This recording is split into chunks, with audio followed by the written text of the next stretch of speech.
Hello guys! For this field trip we went to Santa Croce, which is the largest Franciscan church in the world. A lot of times I like to come eat gelato on the exterior, but today we went into the interior, so that was cool. These little private things are indeed private chapels that rich people bought in the construction, and the closer you were to the center, probably the more money you put into it. And important people are buried here. Some people just have memorials, while others, like Galileo, are buried here. And Galileo, if you remember, has a special relic. And those relics were extracted when they dug him up to go be put on there. But yes, it's a lovely memorial. You can see on either side we have, I think, the physics lady, and on the other side, probably the thinking lady, and he's holding some books.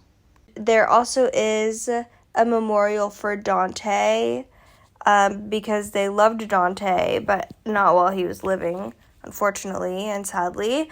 So they have an empty tomb. Michelangelo is also housed here.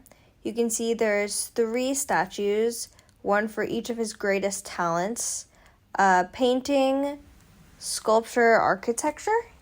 This is apparently where the priest would stand to give the sermon, the homily, because it was so crowded in there at one time. This is a secret door, probably the door to get in there by Secret Door Dad, Secret Door. This is the room in which the priest would get dressed, and it houses an original crucifix from the flood.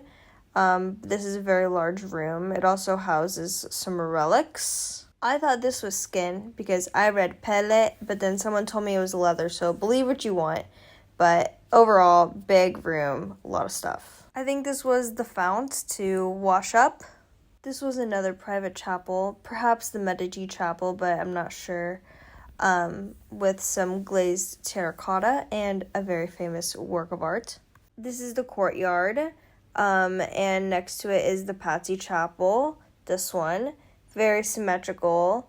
There used to be stuff on the wall, but weathering and whatnot, and the Pazzis never got to really use it because they got kicked out after the Pazzi conspiracy. So then we went to the room where the monks eat dinner, and they all have their own version of the Last Supper, but a unique thing is that Judas is always on the other side of the table.